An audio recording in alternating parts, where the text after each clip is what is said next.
Okay, okay. Thank Bye, you. bye, bye, sir. bye. Thank you, Okay, bye, sir. bye, bye. Thank you. Satya sir, you can take the class. Thank you Yeah, so yeah. much for the Thank, patience of thank you, 8 sir. minutes. Yeah, Okay, okay, thank you. okay, okay. Good evening, sir. Good evening, Punam. Good evening, sir. Good evening, sir. Good good evening sir. Evening. Good evening भाई। अरे मेरे voice अच्छे से आ रहा है कि नहीं? हाँ हाँ sir. Sir. Okay, great.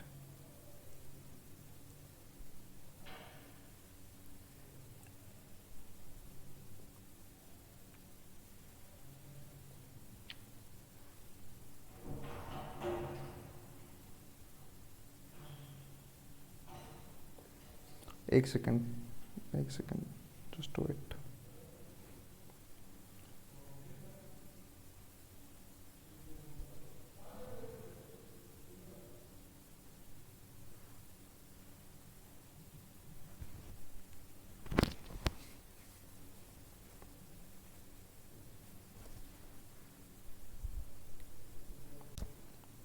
Screen visible है ना सबको?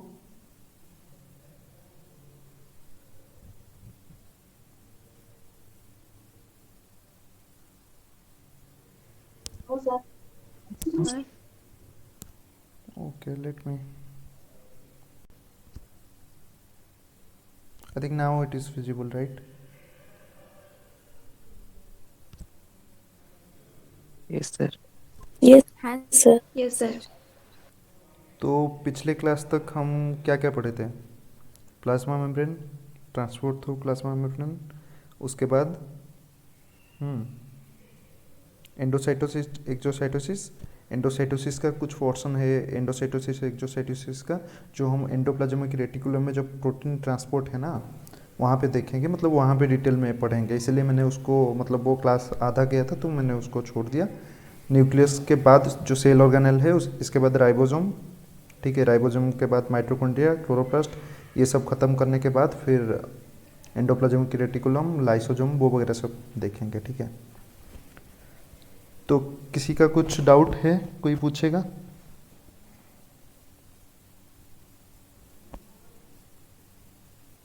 हाँ सर। मुझे ये बताओ कि तुम में से जो जो एग्ज़ाम अभी तक हो गया है, ठीक है, वो जो क्वेश्चन पेपर है उसको कितने लोग ने प्रैक्टिस किया है सेकेंड टाइम? Yes, sir. मैंने क्या है? मैंने सर क्या गुड। है? और कौन?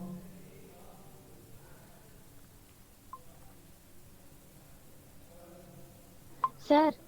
हाँ, सर मेरा एक डाउट था, जो लिपिड रैप्ट्स है ना उसको और एक बताएंगे? अच्छा, लिपिड रैप्ट देखो, जो पिछले क्लास का पूरा है मैं एक्स्ट्रा क्लास एक लूँगा।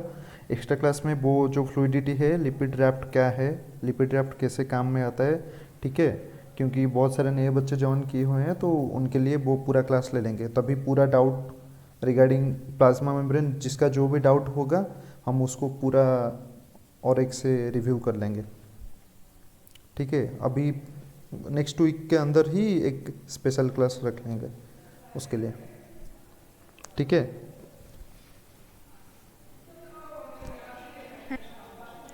Okay, so coming into cell nucleus, देखो न्यूक्लियस क्या होता है, कहाँ पे न्यूक्लियस नहीं होता है, कोई एक्सप्लेन करेगा क्यों नहीं होता है वहाँ पे?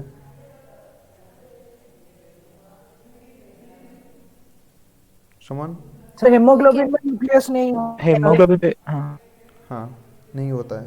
डेट पर। और किस में क्रोमोसोम होता है न्यूक्लियस नहीं होता है? बैक्टीरिया। हाँ, बैक्टीरिया में क्रोमोसोम, उसको न्यूक्लियट्स, हाँ, प्रोकैरियोट्स, जनरली प्रोकैरियोट्स, तो वहाँ पे न्यूक्लियस, प्रोकैरियोट्स। हाँ, न्यूक्लियस नहीं होता है, ठीक है।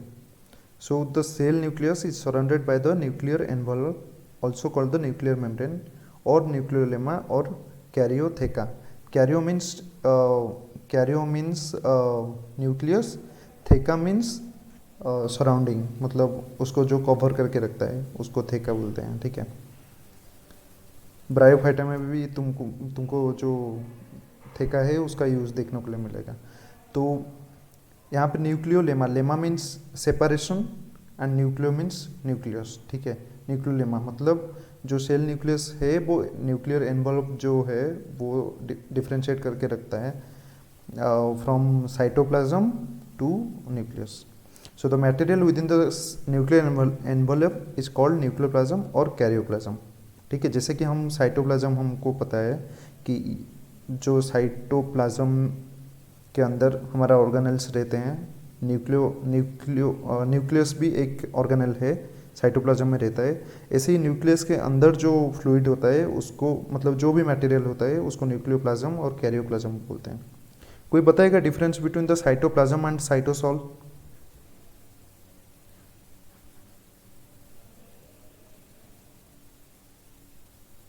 Hello hello hello. Cytoplasm same ही है। साइटोसोल साइटोप्लाज्म में जो फ्लूइड होता है। हाँ, जो फ्लूइड है उसको साइटोसॉल बोला जाता है, और साइटोप्लाज्म जो है वो इंक्लूडिंग वो फ्लूइड उसके साथ जो ऑर्गेनेल है उसको मिला के साइटोप्लाज्म बोला जाता है, ठीक है। So the component of the karyoplasm मतलब जो न्यूक्लियस है उसका जो कंपोनेंट है उसके अंदर डीएनए होता है। डीएनए मतलब वो क्रोमेटिन या क्रोमोसोम के फॉर्म में होता है। देन स्केलेटल एलिमेंट होता है, उसको हम न्यूक्लियो और कैरियोस्केलेटन बोलते हैं। उसका एग्जाम्पल देखेंगे, जैसे कि साइटोस्केलेटन होता है, हम आगे चलकर देखेंगे मतलब पढ़ने के टाइम वहाँ पे जैसे कि साइटोस्केलेटन होता है, ऐसे ही न्यूक्लियस के अंदर कैरियोस्केलेटन और न्यूक्लियोस्केलेटन होता है, ठीक है। स्केलेटन मीन्स क्या है? जो स्केलेटन है वो एक स्ट्रक्चर देता है न्यूक्लियस को या सेल को, या हमारा जो स्केलेटन है वो हमको भी स्ट्रक्चर देता है, ठीक है। The fluid material surrounding the carrier skeleton and the chromatin is the nucleosol और कैरियोसोल, ठीक है। जैसे कि साइटोसोल वैसे ही न्यूक्लियोसोल। देखो न्यूक्लियोसोल और कैरियोसोल याद रखना, कभी कंफ्यूज मत होना, क्योंकि कभी कभी कैरियोसोल पूछ जाता है तो बच्चे समझते हैं भाई ये कैरियोसोल कहाँ से आ गया, ठीक है। देन क्रोमेटिन, क्रोमेटिड जो है वो डीएनए जो है, हम देखेंगे क्रोमेटिड कैसे फॉर्मेशन होता है। वो हमारा जो डीएनए है, डीएनए पैकेज होके वो क्रोमेटिड के हिसाब से रहता है। फिर जो क्रोमेटिड है वो क्रोमोसोम फॉर्मेशन करता है, ठीक है। सो न्यूक्लियर एनवलप, ठीक है।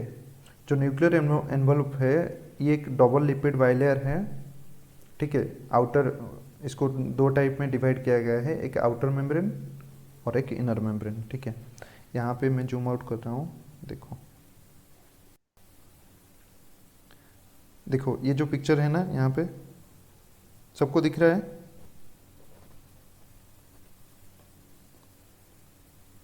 हाँ सर। Yes sir. हाँ सर। देखो यहाँ पे आउटर मेम्ब्रेन है, ठीक है। ये है आउटर मेम्ब्रेन और यहाँ पे है इनर मेम्ब्रेन जो इनर साइड को है। देखो यहाँ पे जो पेरी न्यूक्लियर स्पेस है ना, जैसे कि हमारा पेरी प्लाज्मिक स्पेस है, ऐसे ही पेरी न्यूक्लियर स्पेस है जिसके through protein directly endoplasmic reticulum के थ्रू फिर प्लाज्मा मेम्ब्रेन के पास ट्रांसपोर्ट हो जाता है, ठीक है।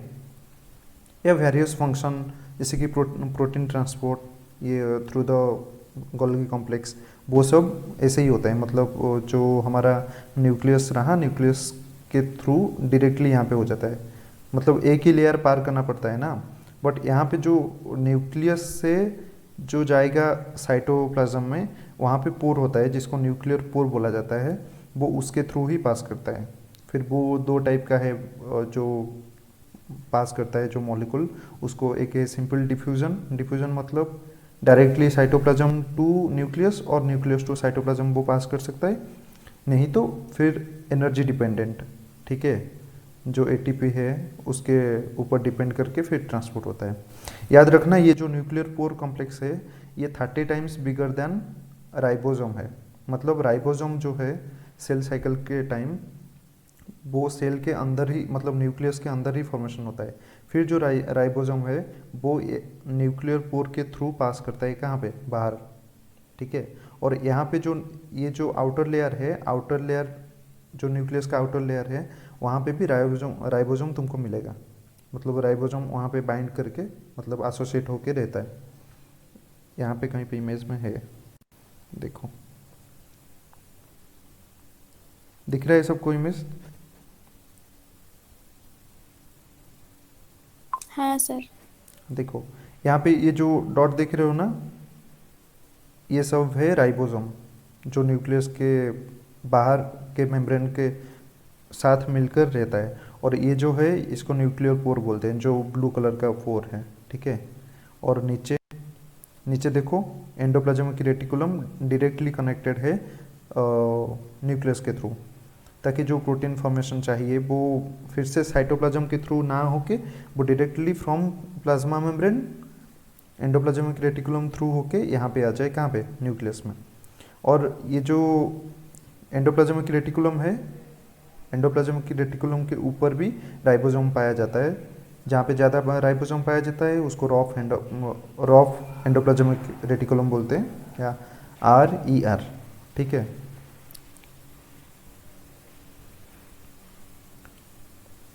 ओके,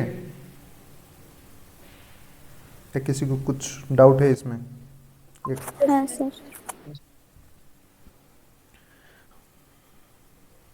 ओके नेक्स्ट चलते हैं। देखो जो हाँ ये यहाँ पे मैंने और एक पॉइंट भूल गया बोलने के लिए। देखो जो आउटर मेम्ब्रेन है उसको न्यूक्लियर मेम्ब्रेन बोलते हैं, ठीक है। और जो इनर वाला मेम्ब्रेन है, इनर वाला मेम्ब्रेन को बोलते हैं न्यूक्लियर लामिना, ठीक है। और जो न्यूक्लियर लामिना है वो क्या करता है ना, साइटोस्केलेटन को या जो क्रोमाटिन है उसको पकड़ के रखता है ड्यूरिंग सेल डिवीज़न हो गया, या बहुत सारे बैक्टीरिया में तुमको पता होगा जो रोलिंग सर्कल मैकेनिज्म होता है ना, वो रोलिंग सर्कल मैकेनिज्म में वो न्यूक्लियस के मतलब जो टोटल DNA है, सर्कुलर DNA, वो बाइंड होके रहता है कहाँ पे? मेम्ब्रेन को, प्लाज्मा मेम्ब्रेन को, बैक्टीरिया का। पता है कि नहीं? देखो अरे भाई बताओ, पता है कि नहीं है? नहीं पता है? देखो ये है आउटर मेम्ब्रेन, पता सर। Outer membrane, okay. यहाँ पे ये है बैक्टीरियल DNA, ठीक है। ये जो देख रहे हो राउंड सा, ये बैक्टीरियल DNA है। ये कैसे बाइंड होके रहता है? बस प्रोकैरियोट में होता है, जहाँ पे रोलिंग सर्कल मैकेनिज्म होता है, DNA replication, DJ type of DNA replication जो रोलिंग सर्कल मैकेनिज्म है, वो यहाँ पे जो लामिना है, लामिना के थ्रू बाइंड होके रहता है सेल वॉल को, ठीक है। जो प्लाज्मा मेम्ब्रेन है या सेल वॉल है वहाँ पे बाइंड होके रहता है। तभी जो जब फॉर्मेशन हो जाता है, जब बैक्टीरिया टोटल उसका रेप्लिकेशन कंप्लीट हो जाता है, तभी वो सेपरेट हो जाते हैं फ्रॉम लामिना, ऐसे सेपरेट हो जाते हैं।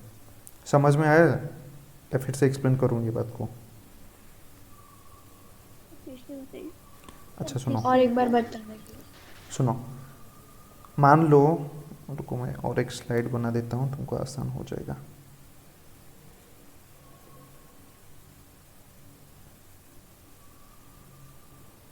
देखो मान लो ये जो राउंड सा स्ट्रक्चर देख रहे हो, ये DNA है, ठीक है। बैक्टीरिया का DNA है, ठीक है।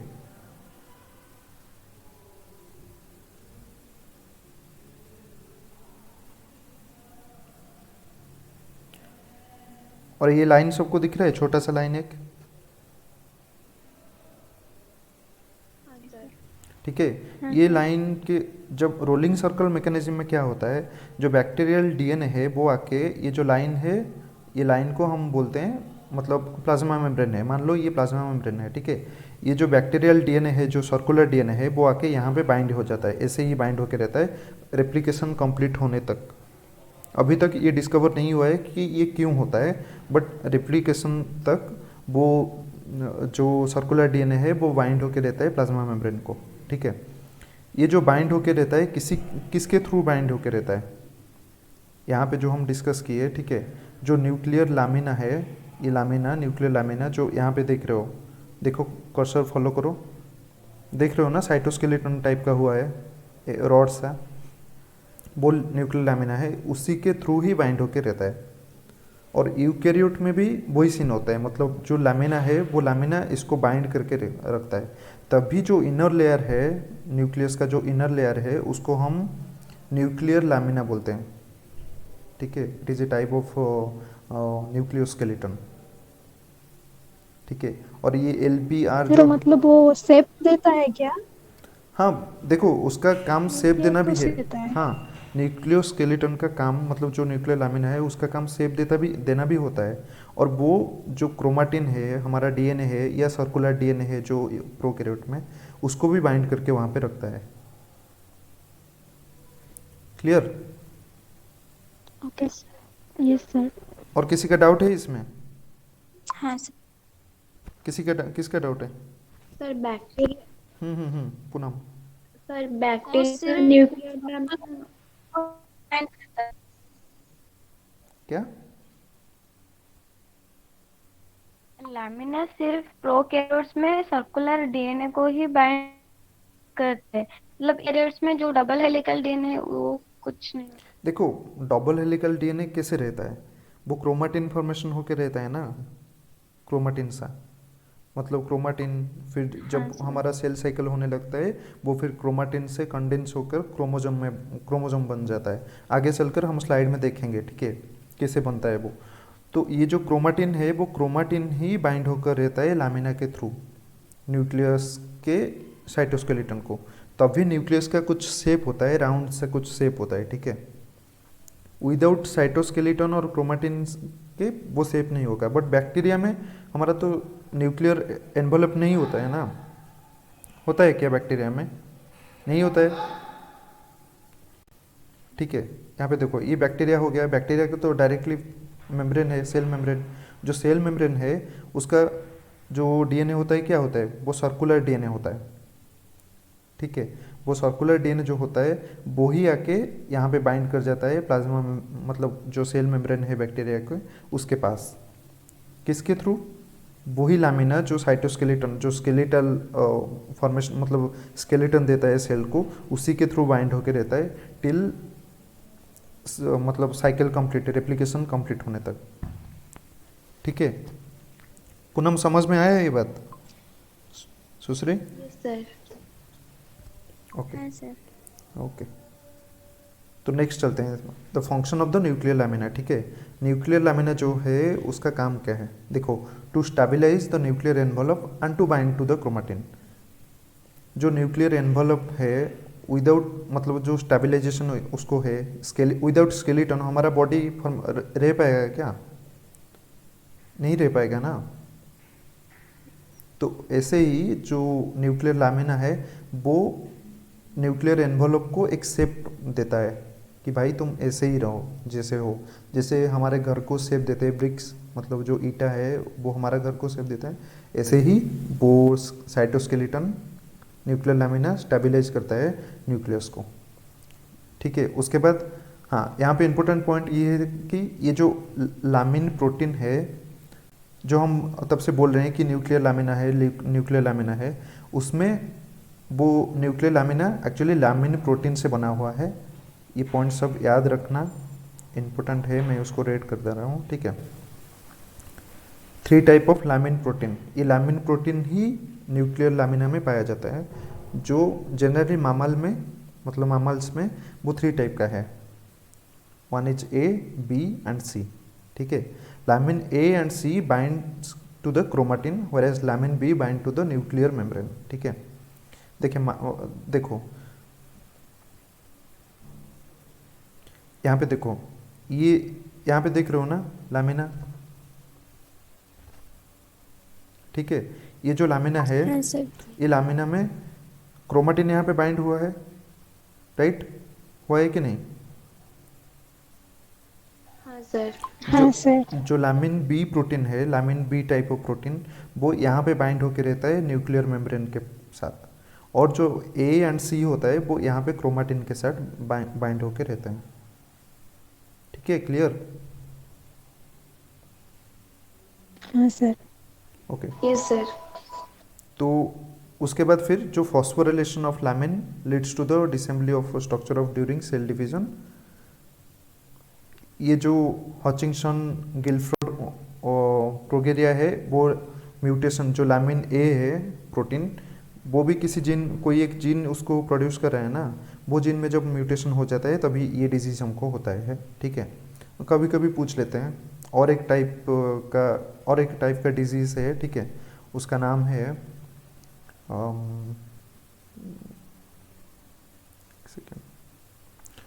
Nuclear lamina disease.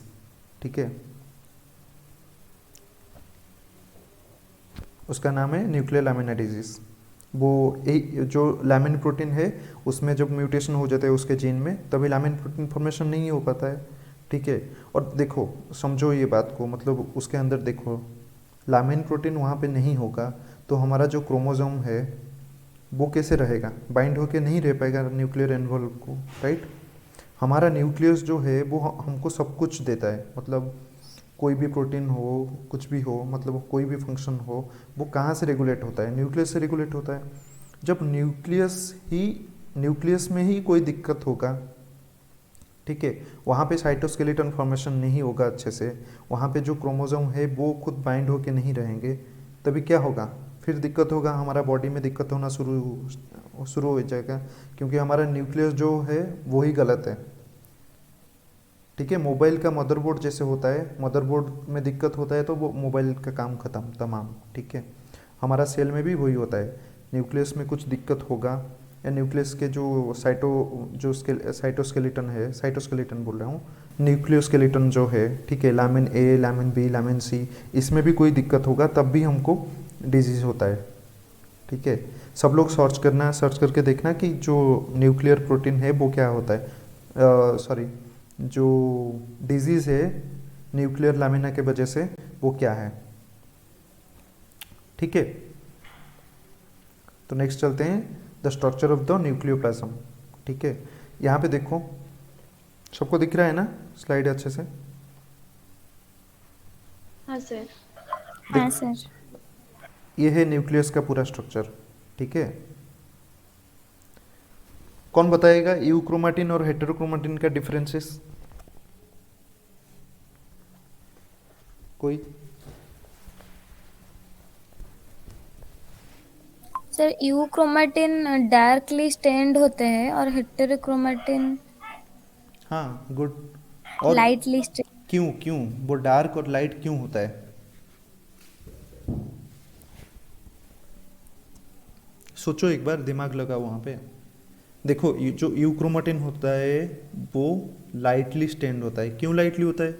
वहाँ पे डीएनए कम होंगे, मतलब क्रोमाटिन कम होता है, इसीलिए वो लाइटली स्टेन होता है। बट जहाँ पे डीएनए ज़्यादा होगा, ठीक है, वहाँ पे क्या होता है, वो मतलब ज़्यादा डेंस होगा जहाँ पे डीएनए ज़्यादा होगा। तो इसमें दो टाइप का फंक्शन भी होता है, ठीक है, यूक्रोमाटिन और heterochromatin. Yes sir, heterochromatin non functional part है डीएनए का और यूक्रोमाटिन फंक्शनल पार्ट है।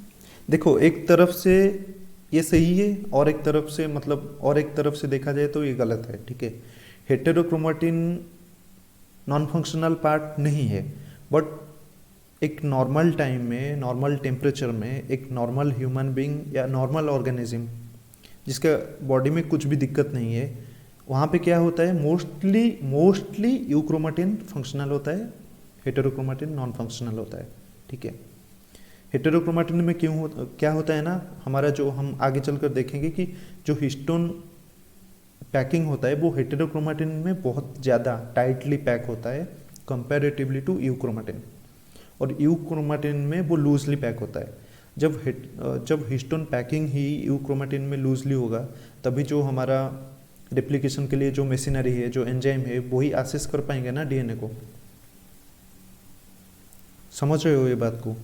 देखो डीएनए बहुत ज़्यादा टाइटली पैक होगा तो वहाँ पे एंजाइम को ज़्यादा मेहनत करना पड़ेगा उसको ओपन करने में, क्योंकि क्रोमाटिन तो क्लोज होके रहता है कि नहीं? हिस्टोन मॉडिफिकेशन कोई सुना है? Histone modification? Yes sir. हाँ, वो जो हिस्टोन मॉडिफिकेशन है, वही हिस्टोन मॉडिफिकेशन होने के बाद ही हमारा जीन ट्रांसक्रिप्शन, फिर ट्रांसलेशन, वो सब होता है। विदाउट हिस्टोन मॉडिफिकेशन के कुछ नहीं हो पाएगा। मतलब हिस्टोन जब ओपन ही नहीं करेंगे जीन को, तभी एंजाइम कैसे एक्सेस करेगा जाके वो उसको। ठीक है, ये जो कॉन्सेप्ट है कि heterochromatin and euchromatin, heterochromatin non functional part है, यूक्रोमेटिन फंक्शनल पार्ट है, ये सरासर गलत है। मतलब एक नज़रिया से गलत है। देखो, जब मैं प्लांट के एग्जांपल दे रहा हूँ, जब वो प्लांट स्ट्रेस में जाता है, ठीक है, स्ट्रेस में क्या होता है, सपोज मान लो यूवी लाइट है, यूवी लाइट क्या करता है, डीएनए के ऊपर क्या इफेक्ट करता है, कोई बोलेगा? फंक्शनल कर हाँ, वो क्या होता है ना, उसमें म्यूटेशन कर देता है, मतलब डीएनए को डैमेज करता है। ठीक है, जो तुम बोल रहे हो वही है। ठीक है, तो देखो डीएनए डैमेज हो जाएगा, सपोज प्लांट स्ट्रेस में है, डीएनए यूक्रोमेटिन रीजन से डीएनए डैमेज हो जाता है जब यूवी लाइट उसके ऊपर पड़ता है। बट हेटेरोक्रोमेटिन रीजन में क्या होता है, वो डेंसली पैक होता है ना, तो वहाँ पे यूवी लाइट उसको डैमेज नहीं कर पाता है। ठीक है, ऐसे ही और भी है, मतलब जो भी स्ट्रेस, मान लो सॉल्ट स्ट्रेस है या कोई भी स्ट्रेस है, स्ट्रेस के टाइम पे क्या होता है ना, हेटेरोक्रोमेटिन वहाँ पे फिर अपना काम करना शुरू कर देता है। हेटेरोक्रोमेटिन से जीन ओपन होके फिर वहाँ से जीन एक्सप्रेस होने लगता है हेटेरोक्रोमेटिन रीजन से। जब तुम एमएससी में आओगे अच्छे यूनिवर्सिटी में, तभी तुमको वहाँ पे पता चलेगा, जब टीचर्स से एक्सप्लेन करेंगे कि जो हेटेरोक्रोमेटिन रीजन है वही बहुत इंपॉर्टेंट है ड्यूरिंग द स्ट्रेस टाइम। ठीक है, उसके ऊपर भी बहुत सारे रिसर्च हो रहे हैं। ठीक है, समझ रहे हो बात को? तो बट तुमको आएगा कि एग्ज़ाम में आज नॉर्मल, मतलब बीएससी लेवल का एग्जाम्पल से आएगा कि जो हेटेरोक्रोमेटिन है और जो यूक्रोमेटिन है, क्योंकि देखो कोई टीआईएफआर कोई जाम के लिए जा रहा है तो वहाँ पे ये बात पूछा जाएगा कि देखो ये जो हेटेरोक्रोमेटिन है ये फंक्शनल पार्ट है या नॉन फंक्शनल पार्ट है। ठीक है, फिर तुमको शायद तुम वहाँ पे जाके बैठोगे इंटरव्यू में, तो तभी तुमको ये बात पता होना चाहिए कि जो हेटेरोक्रोमेटिन है वो स्ट्रेस के टाइम पे फंक्शन करता है। ऐसा नहीं है कि क्योंकि जो हमारा यूकैरियोट सेल है वो बहुत ही ज़्यादा कॉम्प्लेक्स है। ठीक है, उसके लिए बहुत सारे प्रोटीन्स चाहिए, बहुत सारे मैकेनिज्म को फंक्शन करने के लिए बहुत सारे एंजाइम्स चाहिए, और सभी यूक्रोमेटिन रीजन में रह जाएगा तभी कोई दिक्कत होगा। मतलब मान लो कोई भी म्यूटेशन हो जाता है तो वो यूक्रोमेटिन रीजन में होगा ना, क्योंकि वो लेस डेंसली पैक है, वहाँ पे उतना टाइट पैकिंग नहीं है। बट जो हेटेरोक्रोमेटिन रीजन है वहाँ पे जो डीएनए है वहाँ पे कम म्यूटेशन होता है। ठीक है, म्यूटेशन हो ही नहीं पाता है क्योंकि वो अच्छे से पैक होके ही रहता है। किसी का डाउट है इसमें? पूछ लो भाई जल्दी से। पर अच्छे से कैसे पैक होगा, उसमें लूजली कैसे पैक होगा? देखो लूजली पैक, अच्छे से पैक कैसे होता है वो हिस्टोन के ऊपर डिपेंड करता है, हिस्टोन उसको कैसे पैक करता है। ठीक है, उसको छोड़ के भी बहुत सारे सेल का फैक्टर है, मतलब जो न्यूक्लियस के अंदर बहुत सारे फैक्टर होते हैं जो उसको डेंसली पैक करने में हेल्प करते हैं। ठीक है, आगे चलकर हम जब हिस्टोन मॉडिफिकेशन देखेंगे वहाँ पे देखेंगे कि जो यूक्रोमेटिन है वो कैसे पैक होता है। बट जो हेटेरोक्रोमेटिन है वहाँ पे ज़्यादा एटीपी लगता है, मतलब एटीपी एनर्जी यूज होता है उसको पैक करने में, तभी प्लांट स्ट्रेस के टाइम पे प्लांट का जो हालत है वो ख़राब हो जाता है। ओनली बहुत ज़्यादा एटीपी उसको यूज़ करना पड़ता है बहुत सारे फंक्शंस के लिए। इवन जो जीन है, जीन को एक्सप्रेस करने के लिए भी वहाँ पे बहुत सारे एटीपी का ज़रूरत होता है। ठीक है, ये बातें याद रखना। हाँ हाँ सर हेटेरोक्रोमेटिन तो फिर स्ट्रेस की टाइम फंक्शनल होती है, अदरवाइज नॉन फंक्शनल? हाँ, अदरवाइज नॉन फंक्शनल होता है। ठीक है, इसीलिए बोला जाता है कि सर प्लांट हाँ हाँ हाँ पुनः प्लांट स्ट्रेस में है तो वो तो यूज करना चाहिए ना, ऑलरेडी वो स्ट्रेस में है, बट हेटेरोक्रोमेटिन का यूज क्यों करता है? क्योंकि ज्यादा एटीपी की जरूरत होगा वहाँ पर। स्ट्रेस के टाइम पे ये ज़्यादा पॉसिबिलिटी रहता है कि जो यूक्रोमेटिन है वहाँ पे म्यूटेशन हो जाए। जब भी म्यूटेशन हो जाएगा तुम्हारा एनर्जी कोई भी एक गलत प्रोटीन के फॉर्मेशन में लगा दोगे तो वहाँ पे तुमको ही दिक्कत होगा ना। समझ रहे हो वो बात को?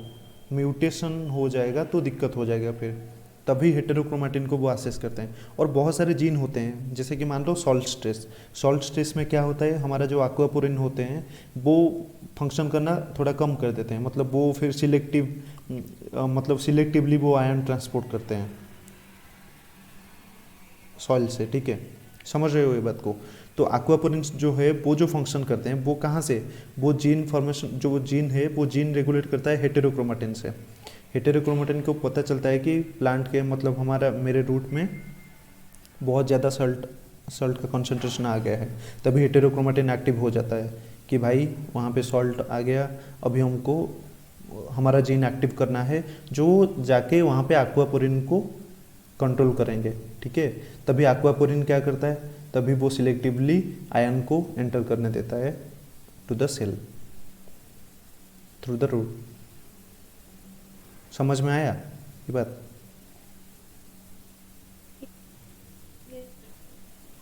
हाँ सर। ठीक है, या किसी का डाउट है तो पूछो, मैं और एक बार वाइंड अप कर देता हूँ, जल्दी जल्दी से बता देता हूँ। हाँ सर, और एक बार बता दीजिए। कहाँ से बताऊँ ये बोलो। ठीक है, मैं बता देता हूँ। सर ये हेटेरोक्रोमेटिन और एक बार बताइए। देखो, जो यूक्रोमेटिन है वो लेस डेंस है, जो जो हेटेरोक्रोमेटिन है वो हाईली डेंस है, जो यूक्रोमेटिन है वो लेस डेंस है। इसका मतलब क्या है, लेस डेंस मतलब जो डीएनए है वो वहाँ पे वो ज़्यादा टाइटली पैक नहीं हुआ है यूक्रोमेटिन में, बट हेटेरोक्रोमेटिन में वो ज़्यादा डेंसली पैक हुआ है, राइट, ठीक है।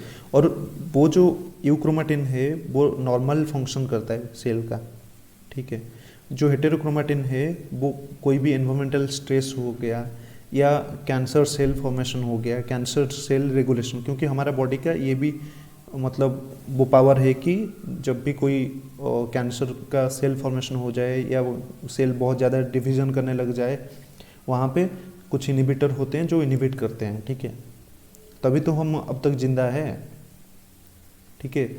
वो जब ज़्यादा हो जाता है तभी बहुत ज़्यादा फंक्शन, हम उसको कैंसर बोलते हैं, बट बॉडी ऑलवेज। हाँ हाँ हाँ, इतिश्री। सर जो कैंसर सेल में म्यूटेंट होके जो भी डिजीज होता है, मतलब वो यूक्रोमेटिन में ही होता है। हाँ, वो यूक्रोमेटिन में ही होता है जनरली, ठीक है। जो हेटेरोक्रोमेटिन है वो रेगुलेट करता है मोस्टली ये जो स्ट्रेस वाला कंडीशन हो, जब सेल को पता चला है कि हाँ यार सेल हम अभी सॉल्ट स्ट्रेस में है, या हमारा ये रीजन में सेल बहुत ज़्यादा क्या रेप्लिकेट कर रहा है, ठीक है, उस टाइम उसको पता चलेगा तो वो फिर उसके पास कुछ जीन्स होते हैं, वो कुछ जीन किसी मतलब कोई भी एक मेटाबोलाइट के थ्रू इंड्यूस होते हैं, ठीक है। इंड्यूस होने के बाद फिर वो कुछ प्रोटीन फॉर्मेशन करने लगता है, जो जाके वो वाला जो स्ट्रेस हो गया, कोई भी स्ट्रेस या कैंसर सेल हो गया, उसको इनिबिट करने लगता है।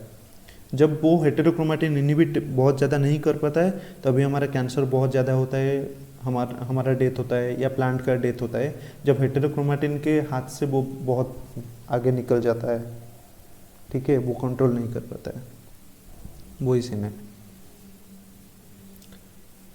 किसी को चाहे मतलब क्लियर हो गया है और एक बार वो एक्वापोरिन वाला समझा देता हूँ। देखो, हेटेरोक्रोमेटिन जो है, सपोज मान लो एक प्लांट को तुमने सॉल्ट बहुत ज़्यादा सॉल्ट कंसंट्रेशन के साथ पानी में मिला के उसको प्लांट को दे दिया, ठीक है। देने के बाद प्लांट ने क्या देखा, भाई देखो मेरे सेल के अंदर बहुत ज़्यादा सॉल्ट कंसंट्रेशन हो गया, अभी मुझे एक्वापोरिन जो है हमारे उसको मुझे कंट्रोल करना है, ठीक है।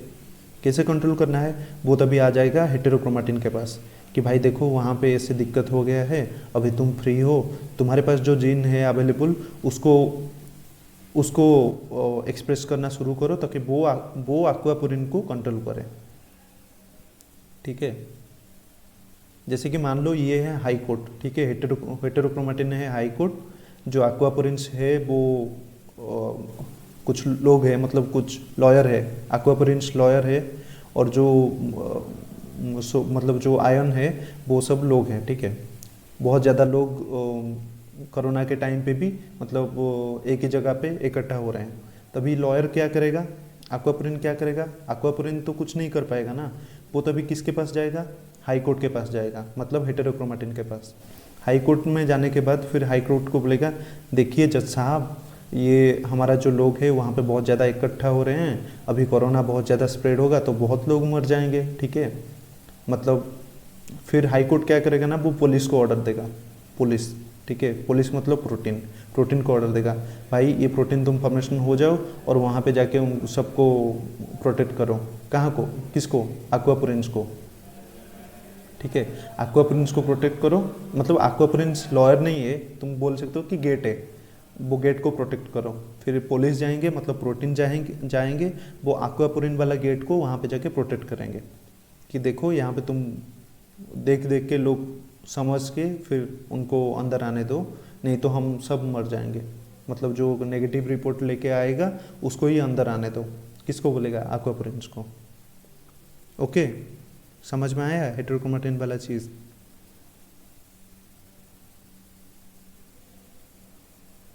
Yes sir. हाँ sir. Okay, then euchromatin. Euchromatin जो है वो लेस कॉइल्ड एंड एनयू, यहाँ पे जो एनयू देख रहे हो ना वो न्यूक्लियोलस है, ठीक है, ठीक है। और वो न्यूक्लियोलस क्या करता है ना, it contains gene for ribosomal RNA, ठीक है। जो राइबोसोम फॉर्मेशन होता है उसके लिए जो जीन है वो न्यूक्लियोलस में रहता है।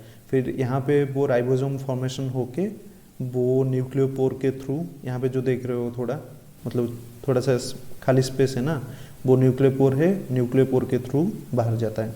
ये बात याद रखना, जो न्यूक्लियोपोर है वो राइबोसोम से 30 टाइम्स बिगर है।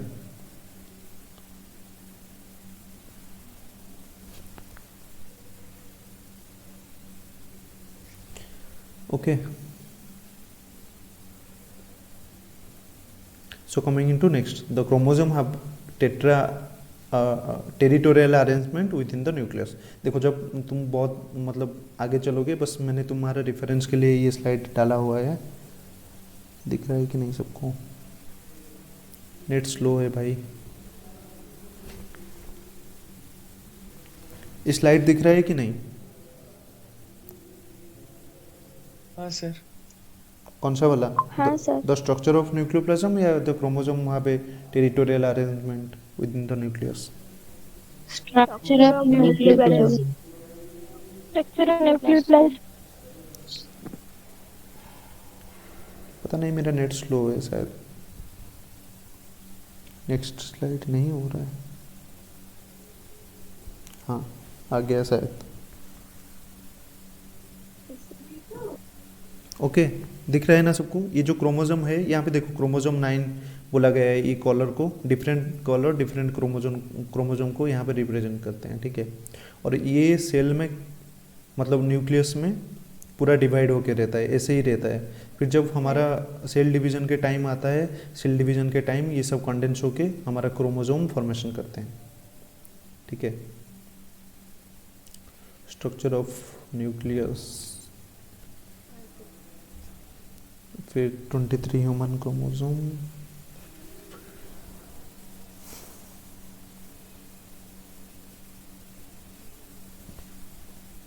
पता नहीं क्या दिक्कत है। हाँ, दिख रहा है ना ये वाला slide? The basic organizational unit of DNA in the chromosome, the nucleosome, ठीक है। जो न्यूक्लियोसोम है, ठीक है, ये जनरली 5 टाइप का हिस्टोन को लेके बना हुआ होता है, ठीक है। Histone 1, histone 2, histone 3 and histone 4, ठीक है। हिस्टोन 2 का याद रखना 2 टाइप है। एक होता है हिस्टोन 2A एंड 2B, ठीक है। ऐसे याद रख सकते हो कि 2, 2, 3, 4, ठीक है। जो न्यूक्लियो यहाँ पे जो फॉर्मेशन करते हैं हिस्टोन बॉडी, वो 2, 2, 3, 4, 2A, 2B and 3 and 4 of histone molecule.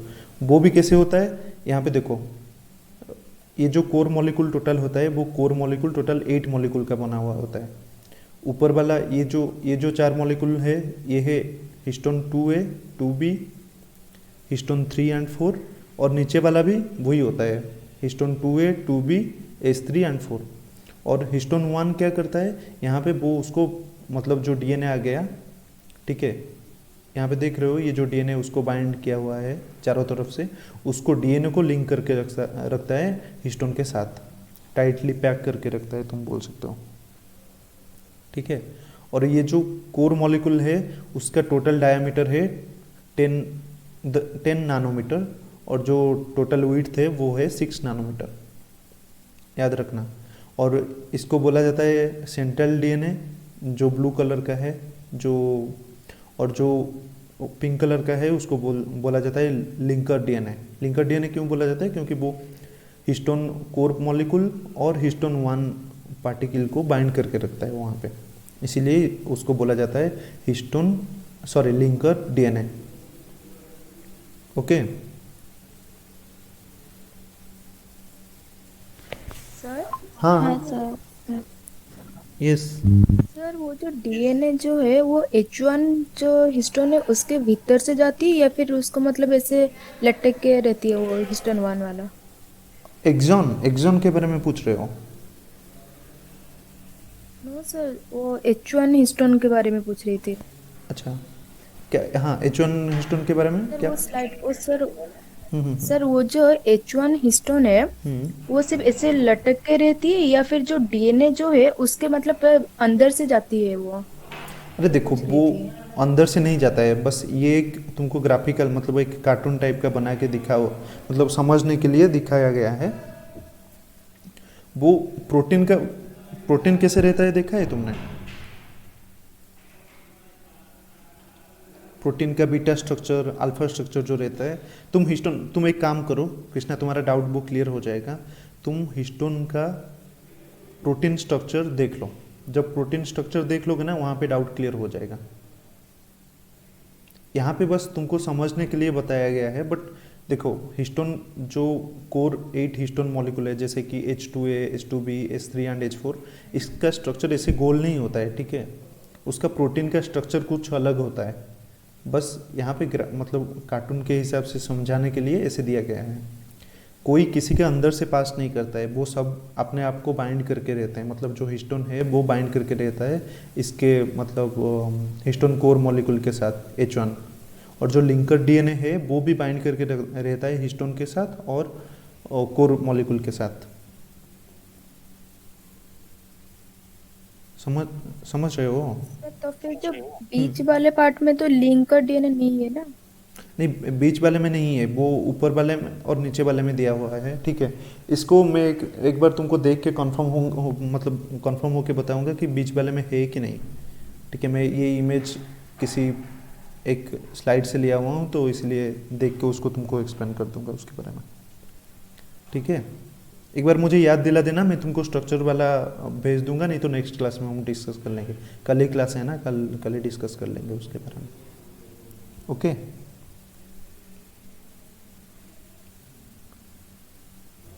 ठीक है, तो कमिंग इनटू डीएनए कैसे वार्प होता है वहाँ पे, ठीक है? DNA is warp 1.65 time around the histone octamer, ठीक है? 1.6 टाइम्स अराउंड द, मतलब 1.6 मतलब समझ रहे हो, पूरा 2 टाइम वार्प नहीं होता है, 1.6 होता है। मतलब मान के चलो एक पूरा राउंड फिर और एक राउंड का आधा, या इसको मैं एक्सप्लेन करूँगा, देखो एक्सप्लेन कर देता हूँ।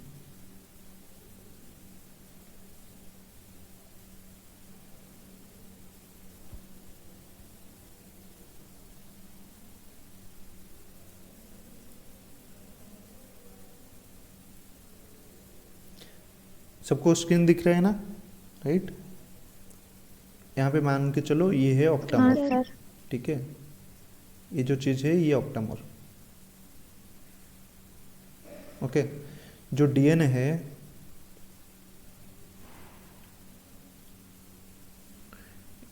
डीएनए यहाँ से आया ऐसे, एक राउंड घूम गया, ठीक है?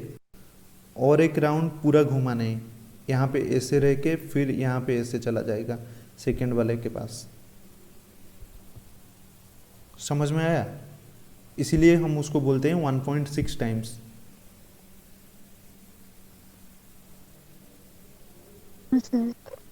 हाँ सर सर समझ में आया? 1.65 मतलब आधा से थोड़ा ज़्यादा, एक राउंड घूम गया और आधा से थोड़ा ज़्यादा राउंड वो घूमा उसके चारों तरफ, ठीक है।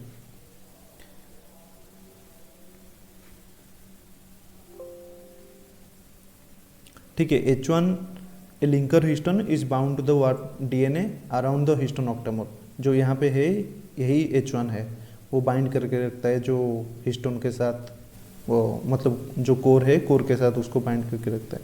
And the histone octamer consist of 2 molecules each of histone H2A, H2B, H3, H4 जो हमने डिस्कस किया, ठीक है। तो कमिंग टू नेक्स्ट स्लाइड।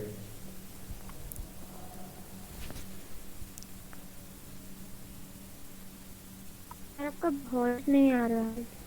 अभी आ रहा है अच्छे से? हेलो, आ रहा है सर। ओके।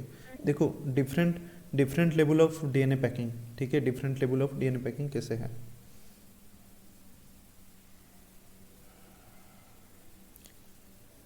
देखो short region of DNA double helix, ये सबको पता है ना, या किसके लिए ये नया है पूरा? Chromosome chromatin packing, chromosome packing,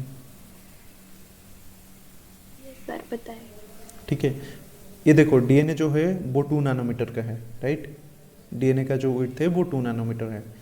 इसी टाइम पे ये जो डीएनए है इसको ही हमारा जो सेल है, मतलब जो रेप्लिकेशन होने के लिए जो मैकेनिज्म है या ट्रांसलेशन है होने के लिए जो हमारा मशीनरी जो है एंजाइम वगैरह, उसको यहाँ पे ही एक्सेस कर पाते हैं, किसको? डीएनए को। बट जब स्ट्रिंग फॉर्मेशन होता है, हिस्टोन बाइंड कर लेता है ऑक्टामर, ठीक है। ये तो यहाँ पे राइबोसोम आके कहाँ पे बाइंड करेगा बताओ? ये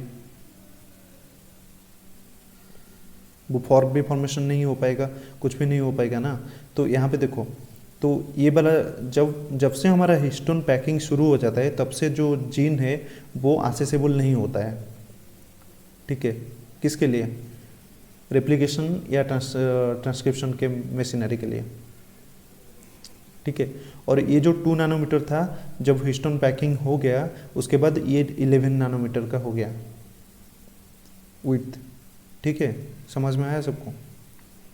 तभी ये जो 11 नैनोमीटर का था, हाँ, जो 11 नैनोमीटर का था वो और भी डेंसली पैक हुआ। कैसे? हिस्टोन 1 जो मॉलिक्यूल है हिस्टोन का, वही आ जाएगा, वही उसको और भी डेंसली पैक कर देगा, ठीक है। वो हो जाएगा 30 नैनोमीटर का, ठीक है। 30 नैनोमीटर के बाद वो स्केलेटन जो है वो क्रोमोसोम में एक्सटेंड होने लगेगा, मतलब ऐसे ऐसे फॉर्क बनाना शुरू कर देगा, ठीक है। ये फॉर्क बनाने के बाद वो 300 नैनोमीटर का हो जाएगा। फिर ये जो फॉर्क है इसको हम यूजुअली यूक्रोमाटिन में देखते हैं, ये जो फॉर्क है, ठीक है। देन जब हमारा सेल साइकिल जब शुरू होगा या हिस्टोन हेटेरोक्रोमाटिन रीजन है वहाँ पे वो और ज़्यादा कंडेंस होके रहता है, ठीक है। ये वाला सीन है जो मतलब कंडेंस सेक्शन ऑफ क्रोमोसोम, ये ड्यूरिंग जब रेप्लिकेशन होता है, सेल डिवीजन होता है उसी टाइम का है, नहीं तो वो हिस्टोन में देखा जाता है 700 नैनोमीटर के अराउंड, ठीक है। वो ज़्यादा कंडेंस होके रहता है, क्लियर? तो यहाँ पे ये टोटल मिल के फिर एक क्रोमोसोम बना देता है,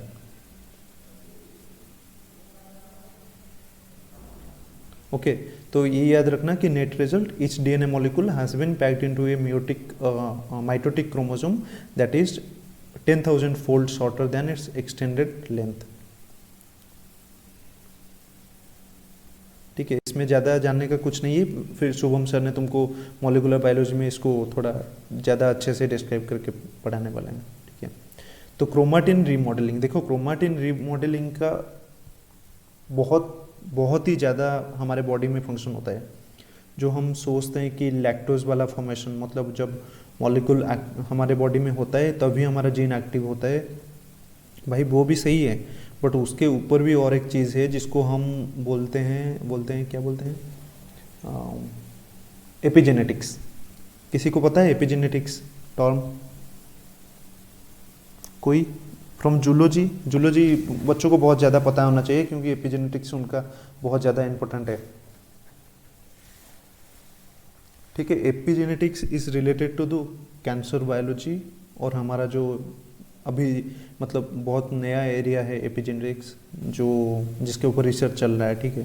ये जो एपिजेनेटिक्स है ये completely related to chromatin modification, chromatin remodeling, कैसे हमारा जीन ओपन होता है, जब स्ट्रेस होता है कैसे ओपन होता है, जब कैंसर होता है वो कैसे ओपन होता है, ये सब लेकर मतलब इसके ऊपर रिसर्च करना, ये है क्रोमाटिन रीमॉडलिंग, ठीक है।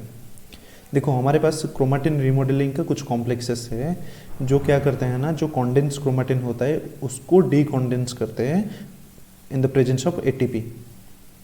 समझ रहे हो? जब हमारा जो मैंने पिछले स्लाइड में तुमको बताया है यहाँ पे,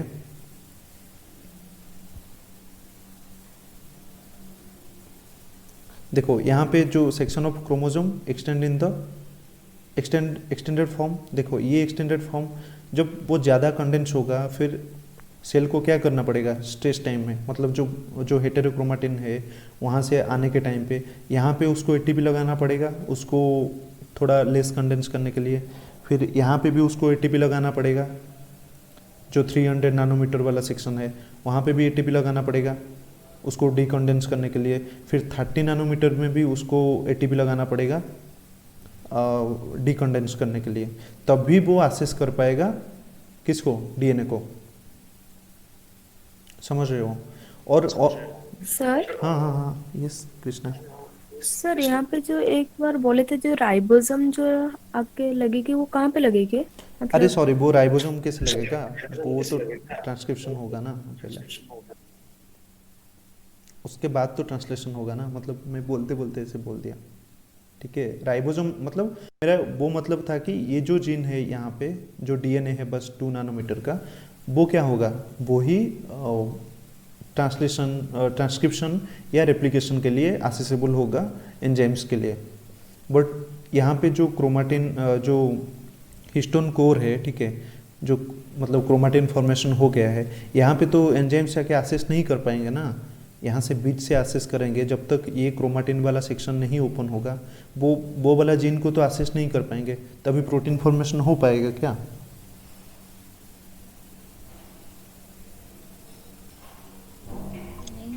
सर हाँ सुभस्मिता।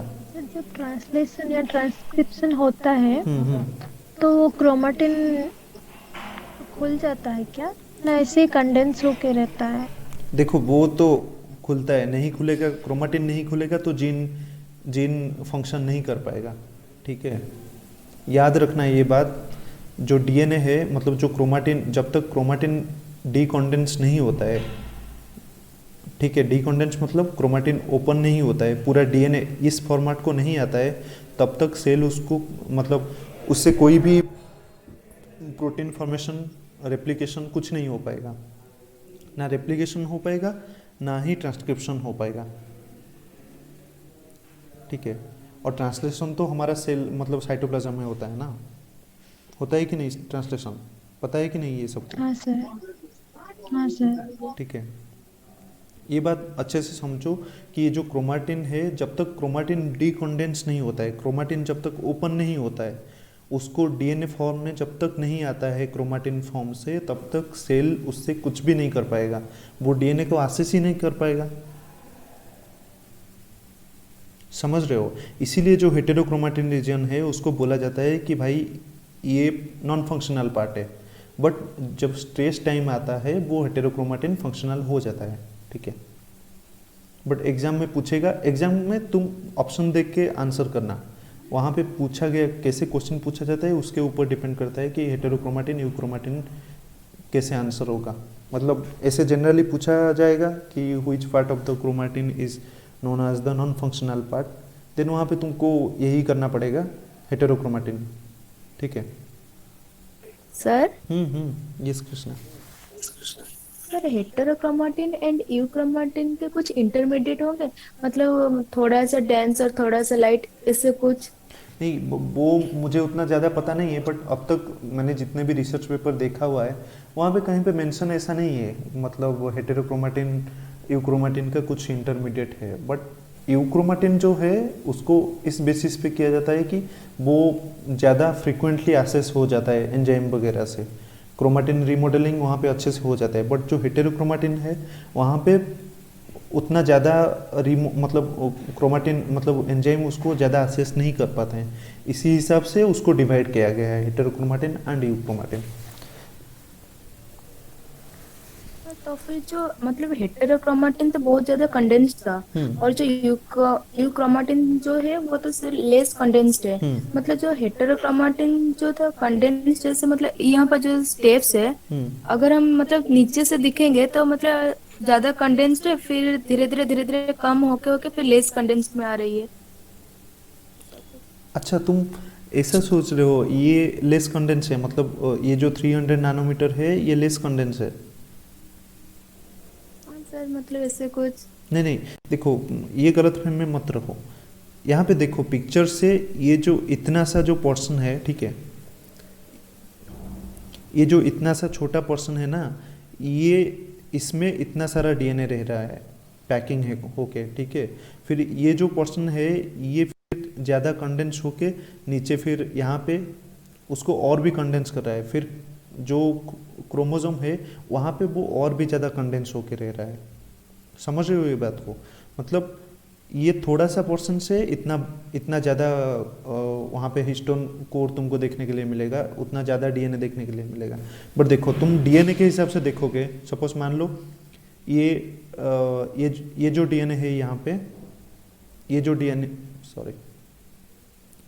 डीएनए है यहाँ पे, ये वाला डीएनए, इसका मान लो ये 10 डायमीटर का है, ठीक है, 10 है, तो यहाँ पे तो डेफिनेटली वो ज़्यादा है ना, क्योंकि यहाँ पे ये इतना सा डीएनए तो 10 दिखा रहा है ना, मतलब इतना सा डीएनए 10 डायमीटर का है। तो ये जो टोटल डीएनए यहाँ से लेकर यहाँ तक है 11 नैनोमीटर में, जो क्रोमेटिन मॉडिफिकेशन के साथ मिलके है, मतलब सॉरी क्रोमेटिन मॉडिफिकेशन बोल रहा हूँ, हिस्टोन कोर के साथ मिलकर है, ठीक है, वो तो बहुत ज़्यादा डीएनए है ना, तभी तो पैकेजिंग इसको बोलते हैं। नहीं समझे? हाँ सर समझ में आ गई। नहीं दिक्कत है कुछ, लग रहा है ऐसे वॉइस से तुम्हारा।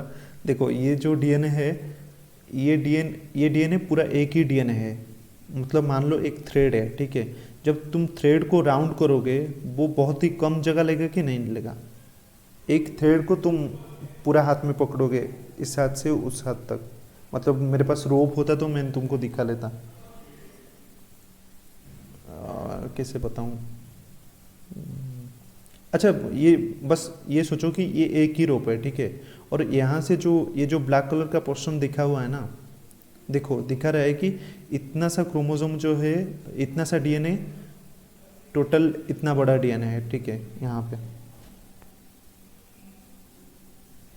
ठीक है। तो ये तो पैकेज होके जा रहा है ना, ये तीन यहाँ पे इतना बड़ा है, बट यहाँ पे जो है ये तो बहुत सारे हिस्टोन कोर और डीएनए साथ पैकिंग होके ये जो क्रोमेटिन है यहाँ पे रह रहा है ना। फिर ये जो इतना ज़्यादा क्रोमेटिन है वो तो इस वाले क्रोमेटिन जो है ज़्यादा कंडेंस है, मतलब इतने छोटा पोर्शन में इतना सारा डीएनए हमारा रह रहा है, राइट। बट यहाँ पे दिख रहा है वो छोटा, मतलब एक क्या थोड़ा थ्रेड सा है, ठीक है, बट ये ज़्यादा कंडेंस है कंपैरेटिवली। तुम जितने नीचे आओगे, इसीलिए तो यहाँ पे लिखा हुआ है 11 नैनोमीटर, ये 30 नैनोमीटर, ये 300 नैनोमीटर, ठीक है, ये 700 नैनोमीटर, तभी ये ज़्यादा डेंस है। जब तुम नीचे क्रोमोसोम तक आओगे तो वहाँ पे तुमको ज़्यादा कंडेंस देखने के लिए मिलेगा। ओके, समझ में आया है या फिर से एक्सप्लेन करना पड़ेगा मुझे? हाँ सर समझ में आ गई। ओके ठीक है, कमिंग इनटू नेक्स्ट स्लाइड। देखो यहाँ पे हम रीमॉडलिंग के ऊपर बात कर रहे थे। ये जो कॉन्डेंस क्रोमेटिन है, ठीक है, वो तो कॉन्डेंस होके है। यहाँ पे तो हमारा कोई भी एंजाइम्स कुछ भी हो वो तो उसको असिस्ट नहीं कर पाएगा ना, जीन को कर पाएगा क्या? तभी वहाँ पे रीमॉडलिंग होता है। जो रीमॉडलिंग कॉम्प्लेक्स है वो एटीपी को यूज़ करके फिर उसको डीकॉन्डेंस करता है क्रोमेटिन को, ठीक है। फिर उसके बाद हिस्टोन मॉडिफिकेशन होता है, हिस्टोन रीमॉडलिंग होता है, मतलब हिस्टोन कोर जो है वो वहाँ से निकल जाता है। निकल जाने के बाद वो जीन ओपन हो जाता है, मतलब वो डीएनए ओपन हो जाता है, पूरा डीएनए, ठीक है। डीएनए ओपन होने के बाद पता है सबको, हमारा सेल में हमारा जो डीएनए है उसमें एक्सॉन और इंट्रॉन होता है। कौन बोलेगा एक्सॉन क्या है, इंट्रॉन क्या है? Be fast.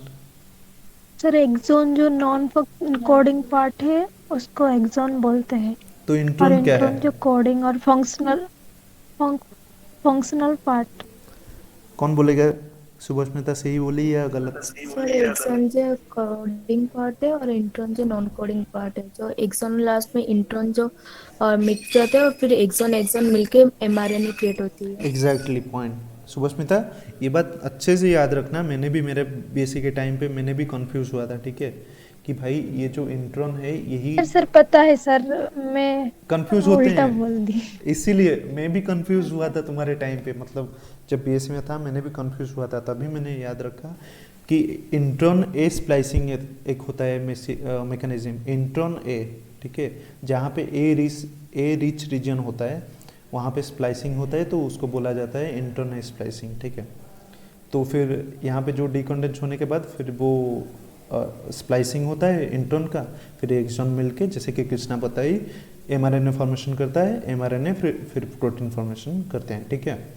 तो कभी भी तुमको आगे चलकर एमएससी में पूछा जाएगा क्लास में, या तुमको कहीं पे इंटरव्यू में बैठते हो वहाँ पे पूछा जाएगा कि भाई ये जो क्रोमाटिन है, क्रोमाटिन रीमॉडलिंग कैसा काम करता है, क्रोमाटिन का फंक्शन बॉडी में क्या है। देखो सबसे इम्पोर्टेंट फंक्शन क्रोमाटिन का है, जब तक क्रोमाटिन ओपन नहीं होगा तब तक हम कुछ भी नहीं कर पाएंगे। किसी को पता है पंजाब को, आज क्लास यहीं पे ख़त्म हुआ, बस एक इम्पोर्टेंट टॉपिक है, मैं वो थोड़ा डिस्कस कर लेता हूँ। पंजाब को बोला जाता है कि वो कैंसर बेल्ट है, ठीक है, इंटरेस्टिंग है, कैंसर बेल्ट बोला जाता है। क्यों बोला जाता है?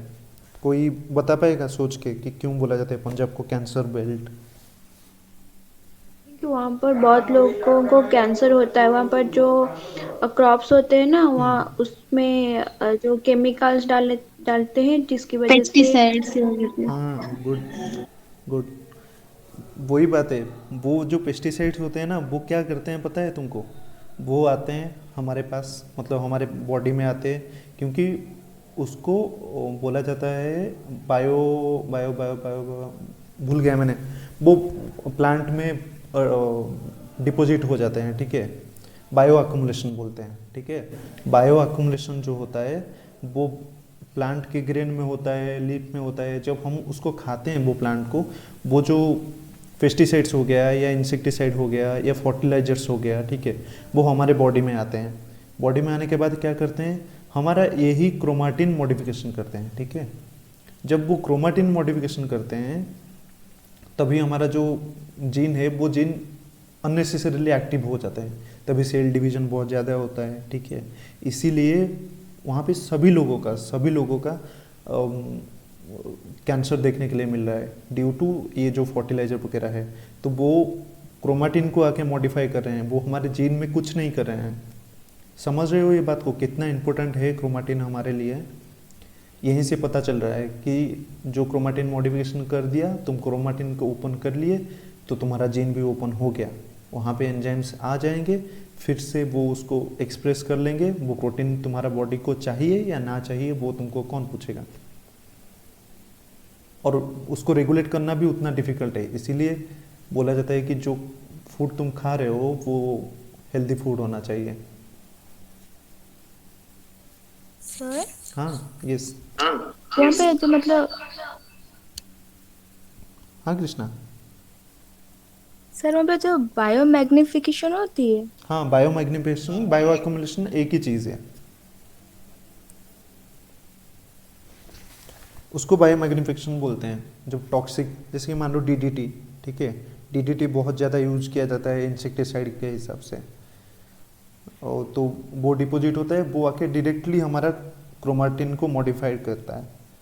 एक मेरे पास एक पेपर है जो नेचर में पब्लिश हुआ था, ठीक है, और वो वहाँ पे दिखाए हुए हैं कैसे क्या क्या फूड जो खाना जो हम खा रहे हैं उससे क्या क्या चीज़ आके हमारा मॉडिफाई कर रहे हैं, क्रोमोसोम क्रोमाटिन मॉडिफिकेशन कर रहे हैं। ओके, आज के लिए इतना ही। नेक्स्ट क्लास इसके बारे में और थोड़ा देखेंगे कि एक क्रोमाटिन क्या मॉडिफिकेशन होता है, और राइबोसोम के बारे में नेक्स्ट क्लास पढ़ेंगे, मतलब कल ही क्लास है ना।